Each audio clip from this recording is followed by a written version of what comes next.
Well, good afternoon and welcome to Overdevest Nurseries. It's a very pleasant day in early summer, and here on this wagon, as you see, we've gathered together a little selection of some of the plants that we grow here on the nursery, ones that have been especially selected for their suitability for this region, and ones that are available through a network of garden centres that are located right throughout our region. That's the Northeast and Mid-Atlantic states. And if you're interested in finding out more about these plants and you haven't already, can I suggest that you think about clicking and subscribing to this channel, and then as we post new videos, which we're doing all the time, you'll find they'll turn up automatically in your feed.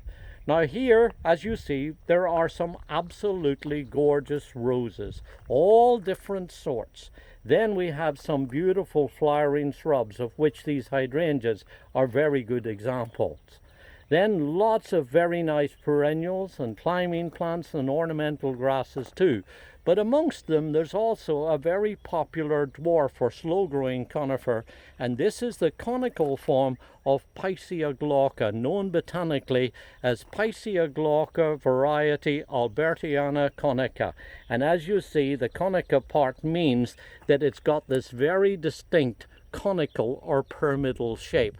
It's a very slow-growing, compact-growing variety that puts on about 3 or 4 inches a year. And when people say, how big does it grow, it's always tough to say what exactly the size will be, because of course it depends a lot on the age of the plant. But I would say after about 10 years it gets to about 4 foot high. And over the years, when I've seen much older specimens, I've seen some that are bigger than that, perhaps 8 or 10 or 12 foot high.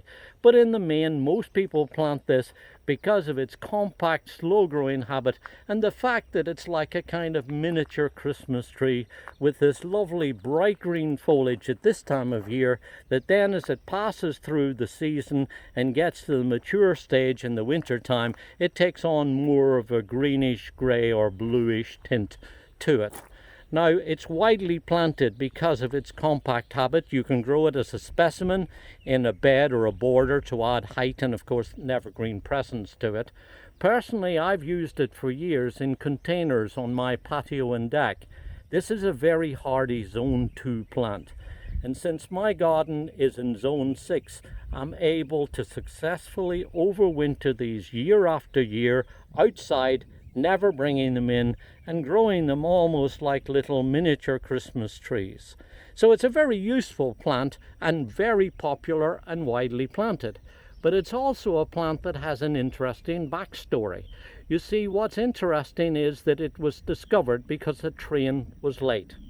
You see, in 1904, Alfred Ryder, who was the curator of the herbarium at Arnold Arboretum, and John George Jack, who was also a professor at the Arnold Arboretum, went on a plant hunting expedition to the Canadian Rockies. And when they were there, in fact they were near Lake Lagan in Alberta, Canada, they discovered that the train they were waiting for was late and going to be delayed. So rather than hang around the station, they went up into the mountains, and there in the mountains they discovered a stand of highly unusual dwarf compact forms of this Picea glauca, one of the predominant spruces that grows right across the whole of the northern part of North America. Well, they collected seed, brought them back to the Arnold Arboretum. One seedling was selected, and from that then all the plants that are in commerce today are derived from that seed collection.